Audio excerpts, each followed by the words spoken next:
Kuala Lumpur, pindaan Perlembagaan Persekutuan bagi mengecualikan pendaftaran pemilih secara automatik kepada Yang di-Pertuan Agong.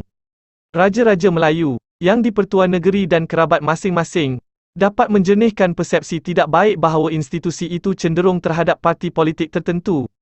Datuk Seri Mohamad Nazri Aziz Padang Rengas berkata, melalui pindaan itu, institusi Raja-Raja Melayu dan waris masing-masing mesti berkecuali dalam hal ehwal politik.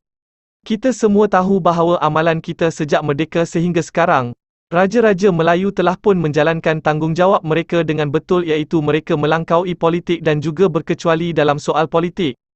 Ia langsung tidak dipertikaikan, cuma ia menjadi satu isu pindaan ini kerana pendaftaran automatik. Apabila pendaftaran automatik, mereka yang berdaftar sebagai warga negara, maka sudah tentulah nama mereka dimasukkan dalam pendaftaran pengundi. Saya kira, pindaan ini wajib, perlu dan saya menyokongnya. Tetapi dalam soal berkecuali ini ada prinsip dalam undang-undang boleh kita ikut.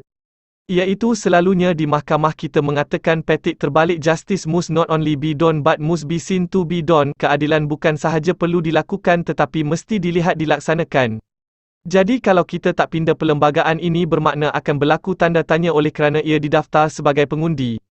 Adakah raja ini akan mengundi?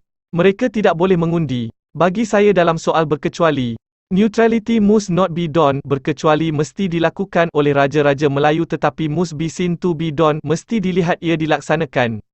Dengan pindaan ini maka kita hapuskanlah apa juga syak wasangka yang mungkin ada pada kita, katanya ketika membahas rang undang-undang RUU Perlembagaan Pindaan 2022 di Dewan Rakyat.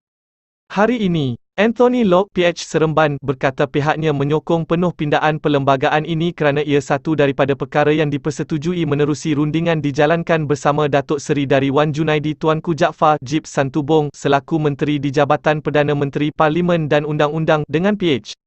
Jelasnya, langkah itu adalah sebahagian daripada agenda Undi 18 yang mana PH meletakkan pendaftaran automatik tetapi perlu juga diberikan pengecualian kepada Yang di-Pertuan Agong dan Raja-Raja Melayu selaris dengan prinsip raja berperlembagaan.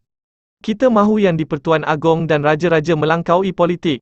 Itu prinsip yang mesti digunapakai dan juga tidak baik atau tidak elok kalau nama dan juga nombor kad pengenalan butir-butir agong serta raja-raja dipaparkan secara umum kepada orang ramai, katanya yang menyokong sepenuhnya pindaan sambil memberi jaminan akan memperoleh sokongan 2/3. Datuk Seri Salahuddin Ayub PH pula berkata semangat kepada pindaan berkenaan tidak pernah mempertikaikan hak Yang di-Pertuan Agong atau mana-mana Raja Melayu untuk mengundi. Justeru, beliau berasakan tidak timbul isu berbangkit dalam kalangan rakyat sejak negara merdeka lagi. Isu tidak pernah berbangkit sama ada Yang di-Pertuan Agong mengundi atau Raja-Raja Melayu mengundi ataupun isteri atau kerabatnya, bukan isu. Tetapi apa yang saya faham berdasarkan pindaan ini, kita mahu meletakkan institusi Raja-Raja Melayu melangkaui politik. Hasrat murni ini patut kita sokong supaya institusi Raja-Raja yang kita nobatkan sebagai pihak yang menjadi payung kepada negara serta rakyat yang dicerminkan melalui Parlimen, berjalan seiring dan pada masa hadapan, ia akan menjadi sebuah institusi yang diperkukuhkan, katanya yang juga menyokong pindaan itu.